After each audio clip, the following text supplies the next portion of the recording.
গত পর্বে দেখেছিলাম কুইন মেডুসা জিয়ানকে বলেছিল যা কিছু হয়ে যাক না কেন আমি তোমার সাথেই যাব।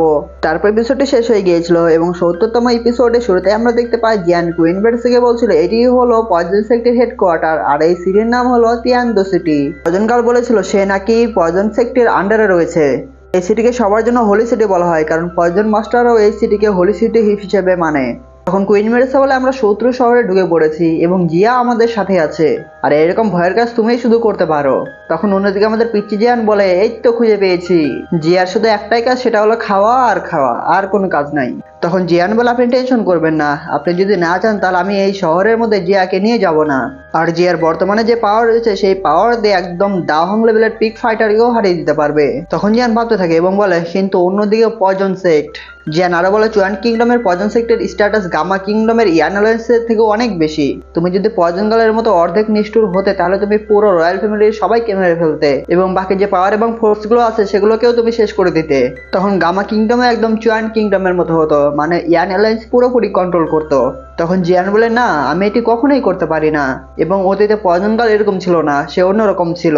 এটি বলে জিয়ান ভাবতে থাকে পয়জন গার্ল এরকম হয়েছে শুধু তার পয়জন বডির কারণে। এটা শুনে কুইন মেডুসা রেগে যায়। তখন পিছন থেকে জিয়া দৌড়ে আসে এবং দুজনকে বলে আমরা এখানে চুপচাপ দাঁড়িয়ে আছি কেন, চলো আমরা সেই শহরে যাই। তখন জিয়ান বলে শহরে যাওয়ার দরকার নেই। তারপর জিয়ান একটি ক্রিস্টালের টুকরা বের করে এবং সেটি ভেঙে ফেলে। ক্রিস্টালটি ভাঙার পরে জিয়ান বলে পয়জন গার্ল এখানে তাড়াতাড়ি চলে আসবে। কুইন মেডুসা বলে আশা করছি পয়জন সেক্টর গ্রুপ যাতে এখানে আবার না আসে। পিছনে জিয়ান বলে এখনো বুঝতে পারছি কুইন মেডুসা এখনো পয়জন গার্লের উপর রেগেই আছে। আশা করছি ফিউচার যেন কুইন মেডুসা পয়জন গার্লের প্রতি এরকম ক্ষোভ না থাকে। এটি বলে জিয়ান সামনের দিকে আগাতে থাকে এবং কিছু সময় পার হয়ে যায়। তারপর কিছু সময় পার হয়ে যাওয়ার পর আমরা একটি আলো দেখতে পাই এবং সেই আলোই ছিল হলো পয়জন গার্ল। তারপর কুইন মেডুসা যখন পয়জন গার্লকে দেখে কুইন মেডুসা রাগ করে পিছনের দিকে চলে আসে। জিয়া মনে মনে ভাবছিল আমি কি করব, কোন দিকে যাব। তারপর পয়জন গার্ল এসে জিয়ানকে বলে সরি, কারণ পয়জন সেক্টর কিছু মেম্বারদের সাথে অনেক ইম্পর্টেন্ট মিটিং ছিল তাই একটু লেট হয়ে গিয়েছে। তখন জিয়ান বলে এটি কোনো ব্যাপার না, সবচেয়ে ভালো কথা হলো তুমি এখানে চলে এসেছো। এটা শুনে কুইন মেডুসা আবার রাগে মুখ ঘুরিয়ে নেয়। তখন পয়জন গার্ল কুইন মেডুসার দিকে তাকিয়ে বলে এমন ভান করছে আমি তাকে মনে আগে কখনোই দেখিনি। তুমি কি মনে করেছো তুমি চাদর দিয়ে নিজেকে ঢেকে রাখলাম কি তোমাকে চিনতে পারবো না? তখন জিয়ান বলে খাইছে রে। তখন জিয়ান কথা কাটানোর জন্য পয়জন গার্লকে বলে এই চুয়ান কিংডম অনেক খারাপ পরিস্থিতির মধ্যে যাচ্ছে। আমি অনেক পয়জন মাস্টারের সাথে মুখোমুখি হয়েছি যারা আমাকে অনেক ডিস্টার্ব করেছে, তাই কালীন চাদর পড়েছে যাতে আমাদেরকে কেউ চিনতে না পারে এবং আমাদের উপর যাতে বিপদ না আসে। তখন অন্যদিকে কুইন মেডুসা বম হয়ে জিয়ানকে বলে তোমাকে কে বলেছে এগুলো ব্যাখ্যা করার। এটি বলে কুইন মেডুসা একটি স্ল্যাশ অ্যাটাক করে এবং পয়জন গার্ল অন্যদিকে তার অরা দিয়ে সে এই স্ল্যাশ অ্যাটাকের উপর অ্যাটাক করে দেয়। দুইটি অ্যাটাকের কারণে সেখানে সিম্পল একটা ব্লাস্ট হয়। তখন জিয়ান কুইন মেডুসার কাছে যায় এবং বলে কালীন প্লিজ এরকম করবেন না। তখন কুইন মেডুসা বলে তোমাকে এগুলো নিয়ে ভাবতে হবে না, আর তুমি যদি এই শহরের মধ্যে লুকিয়ে থাকতে চাও তুমি এখনো লুকিয়ে থাকতে পারো। তখন পয়জন গার্ল বলে এই চুয়ান কিংডমের মধ্যে এমন কেউ নেই যাকে আমি খুঁজে বের করতে পারবো না। অন্যদিকে পয়জন গার্ল এবং কুইন মেডুসার মধ্যে ধুমধারাক্কা ফাইট চলতেই থাকে। তারপর কুইন মেডুসা অনেক দূর থেকে একটি স্ল্যাশ অ্যাটাক পয়জন গার্লের উপর ছেড়ে দেয়। তখন পয়জন গার্লও সেই অ্যাটাকের উপর স্ল্যাশ অ্যাটাক করে এবং সেখানে অনেক বড় ব্লাস্ট হয়। তারপর কুইন মেডুসা এবং পয়জন গার্ল আবার একসাথে হয়ে ফাইট করতেই যাবে, তখনই সেই মাঝখানে জিয়ান চলে আসে এবং বলে থামো তোমরা। তখন জিয়ান বলে আমি এখানে তোমাদের ঝগড়া দেখতে আসেনি। তারপর দুইজন থেমে যায়। তখন কুইন মেডুসা সেই মাউন্টেনের উপর চলে আসে। তারপর সবাই কুইন মেডুসার ওখানে চলে আসে। তখন জিয়ান পয়জন গার্লকে জিজ্ঞেস করে তোমার কাছে কি কোনো নিউজ আছে সোল হলের ফাইটারদের সম্পর্কে? তখন পয়জন গার্ল বলে আমি যখন চুয়ান কিংডমে ফিরে গিয়েছিলাম তখন আমার সাথে দেখা করার জন্য পয়জন সেক্টরের একজন ফাইটার আবার চলে এসেছিল। তারপর আমরা সেখানকার সিন দেখতে পাই যেখানে সোল হলের একজন ফাইটার পয়জন গার্লকে জিজ্ঞেস করছিল তুমি আমাকে ব্যাখ্যা করো যে হঠাৎ করে ফাইটারদের তুমি প্রত্যাহার করে নিয়েছিলে কেন, যাতে জিয়ান সেখান থেকে বিনা বাধায় যেতে পারে এটার জন্য। তখন পয়জন গার্ল বলে জিয়ানের আন্ডারে অনেক স্ট্রং ফাইটার ছিল, যদি আমরা ইয়ান অ্যালায়েন্সের ওপর স্ট্রং অ্যাটাক করতাম তাহলে আমাদের পয়জন সেক্টর সেই একই রকম স্ট্রং অ্যাটাক ভোগ করতো। তাই আমি এখন অন্য রাস্তা খুঁজছি যাতে আমি ইয়ান অ্যালায়েন্সের উপর আবার অ্যাটাক করতে পারি। তখন সোলোলের ফাইটার বলে ওরে দয়ালু, তোমাকে এই পিঁপড়াদের জীবন মৃত্যু নিয়ে তোমাকে ভাবার কথা কে বলেছে? তখন পয়জন গার্ল অনেক স্পিডে সামনে চলে আসে। অন্যদিকে সোলোলের ফাইটারও একটু ঝাঁকানাকি এন্ট্রি মারে। তখন সোলোলের ফাইটার বলে তুমি যে কাজটি করেছো সেই কাজের জন্য সোল হল অনেক হতাশা প্রকাশ করেছে, তাই তুমি যত তাড়াতাড়ি পারো আবার গামা কিংডমের উপর অ্যাটাক করো, তা না হলে তুমি বুঝতে পারবে সোল হলের অ্যাঙ্গার কতটা ভয়ানক এবং তুমি তা কখনোই সহ্য করতে পারবে না। আর এই কথাটা তোমার চেয়ে ভালো আর কেউই বুঝতে পারবে না, মাথায় রেখো। তারপর সোল হলের ফাইটার সেখান থেকে চলে যায় এবং এটি শুনে পয়জন গার্ল অনেকটা রেগে গিয়েছিল।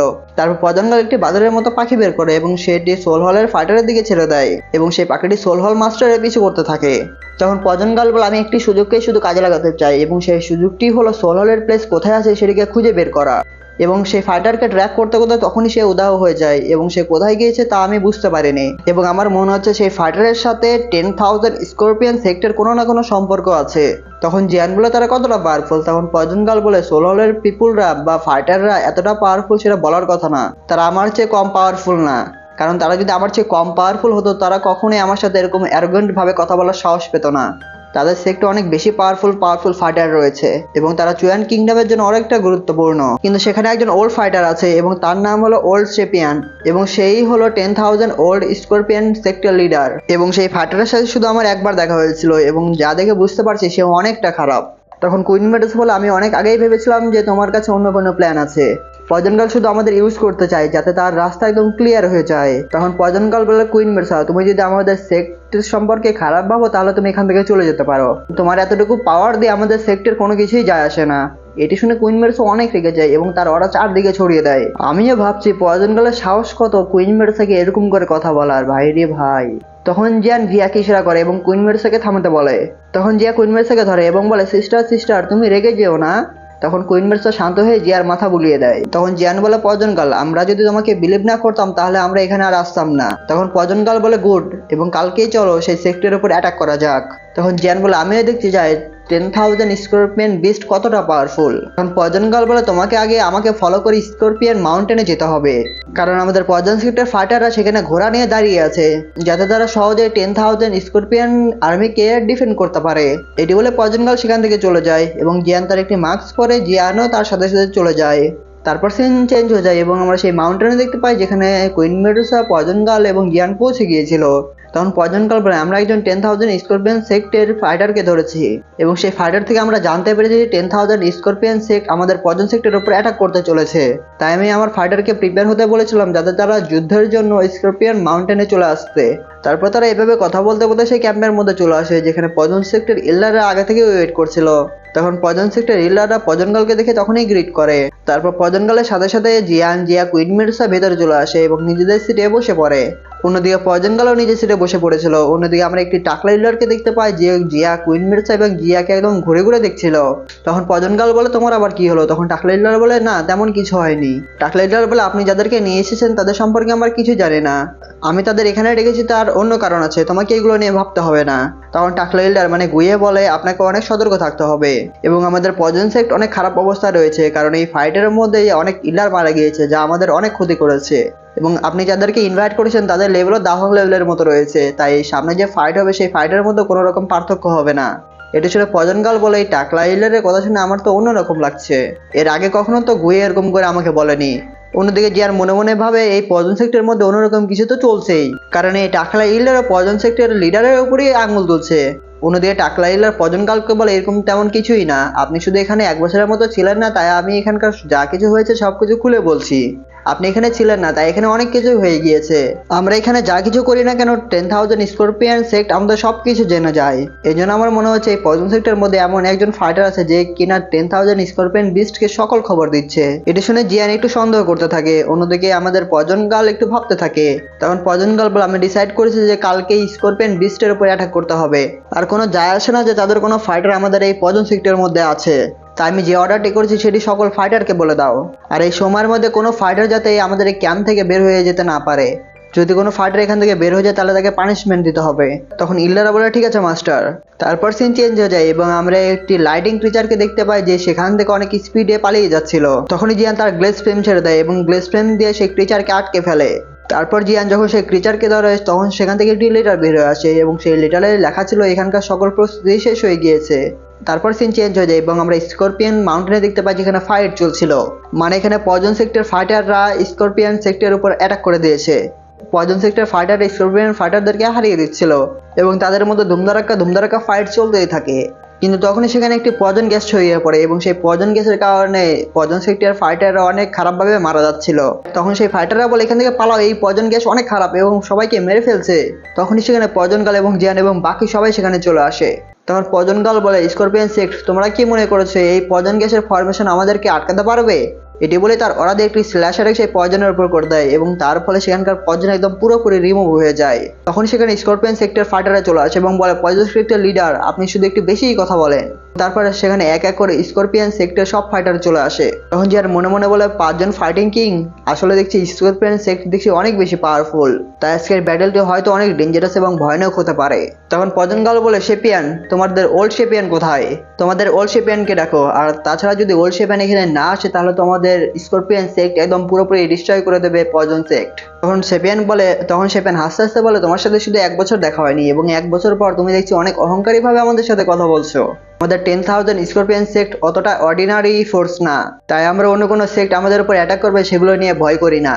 তাছাড়া আমাদের ওল্ড শেপিয়ান মাস্টার এই জুয়ান কিংডমের মধ্যে সবচেয়ে পাওয়ারফুল ফাইটার, তোমার মতো এই পিস গেমে তাকে এত সহজভাবে নিচ্ছে, তুমি 1 সেকেন্ডও তার সামনে টিকতে পারবে না। তখন পজন গার্ল বলে, তাই নাকি? এবং এটি বলে সে তার উপর একটি স্ল্যাশ অ্যাটাক করে দেয়। তখন সেখানকার 5জন ফাইটার মিলে একটি ফরমেশন তৈরি করে এবং সেই ফরমেশনটি দিয়ে সেই স্ল্যাশ অ্যাটাকের উপর অ্যাটাক করে দেয়, যার ফলে সেখানে অনেক বড় ব্লাস্ট হয়। তখন পজন গার্ল বলে, খারাপ না, তোমরা আমার নর্মাল একটি অ্যাটাক ভালোভাবেই সার্ভাইভ করেছো।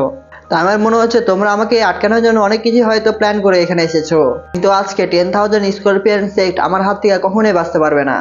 তখনই poison girl poison spring of 1000 illusion অ্যাটাকটি সেই ফাইটারদের উপর ছেড়ে দেয় এবং এই অ্যাটাকটি তাদের গায়ে লাগার কারণে তারা অনেক কষ্ট পাচ্ছিল এবং তারা সহ্য করতে পারছিল না, তাই তারা সেখান থেকে পালাতে থাকে এবং পালাতে পালাতে তাদের গায়ে সেই অ্যাটাকগুলো লাগতেই যাচ্ছিল। তখনই সেখানে চলে আসে ওল্ড শেপিয়ান।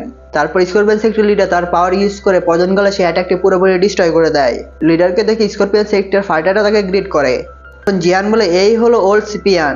পজন গার্ল বলে, এর ওরা দেখে বুঝতে পারছি এ মনে হয় দাউদং লেভেলের 4 স্টারে রয়েছে এবং ওল্ড শিবান যদি আরো ভালোভাবে প্র্যাকটিস করে সে একদম দাউদং লেভেলের 5 স্টারে পৌঁছে যাবে। অন্যদিকে জিয়ান এত পাওয়ারফুল ফাইটার দেখে মনে মনে বলে, আমাকে আরো একটি নতুন হেভেলি ফ্লেম খুঁজে বের করতে হবে এবং তার সাহায্যে নিজেকে আরো বেশি পাওয়ারফুল করতে হবে। তাছাড়া আমি যদি অন্য কোনো দাউদং লেভেলের পাওয়ারফুল ফাইটারের সাথে ফাইট করি তাহলে আমি অনেক প্রবলেমে পড়ে যাব। ওল্ড শিবান বলে, আমি কখনো আশাও করিনি যে তুমি আমার সাথে ফাইট করার সাহস দেখাবে। আমি জানি তুমি এই জুয়ান কিংডমের মধ্যে অনেকগুলো ফোর্সকে হারিয়ে দিয়েছো, আর এই জিনিসটা আমার পক্ষে সবচেয়ে ভালো হয়েছে, কারণ আমি শুধু তোমাদেরকে হারিয়ে দিতে পারলে এই জুয়ান কিংডম আমার কন্ট্রোলে চলে আসবে, যার ফলে আমার সময় অনেক বেঁচে গিয়েছে। তখন পজন গার্ল বলে, এটা তো নির্ভর করে তোমার অ্যাবিলিটির ওপর। তখন পজন গার্ল বলে, আজ দেখছি তুমি কতটা বেশি পাওয়ারফুল। তখন পজন গার্ল তার 5 বিল্ডারকে বলে, তোমরা একটি ফরমেশন তৈরি করো আর আমি এই ওল্ড শিপম্যানকে দেখছি। তখন 5 বিল্ডাররা বলে, ঠিক আছে মাস্টার, এবং আকাশের উপর উঠে গিয়ে তারা একটি ফরমেশন তৈরি করতে শুরু করে এবং সেই ফরমেশনটা অনেক ডেঞ্জারাস ভাবে ওয়েভ করছিল। তারপর সেই ফরমেশনটি যখন অর্ধেক হয়ে যায় তখন পজন গার্ল তার পাওয়ার সেই ফরমেশনের মধ্যে দিতে থাকে যাতে সেই ফরমেশনটি আরো বেশি স্ট্রং হতে পারে। তখনই সেই টাকলা ইল্ডার বিশ্বাসঘাতকতা করে এবং সেই ফরমেশনটি একদম চেঞ্জ করে দেয়। তখন সেই টাকলা ইল্ডার এবং বাকি 4জন ইল্ডার মিলে পজন গালের পিছন দিকে অ্যাটাক করে দেয় এবং এই অ্যাটাকটি পজন গালে লাগতে চেয়েছিল। তখনই সেখানে মাঝখানে গ্লেস ফ্লেম চলে আসে এবং পজন গালকে বাঁচিয়ে নেয়। আর এই গ্লেস ফ্লেমের সাথে ছিল আমাদের অন অ্যান্ড অনলি টার্কি জিয়ান। তখন জিয়ান বলে, আমি তো একজনকে বিশ্বাসঘাতক ভাবতাম, এটা তো অন্যরকম দেখছি, এখানে তো 5জন বিশ্বাসঘাতক। এবং এটি বলে এখানে এপিসোডটি শেষ হয়ে যায়।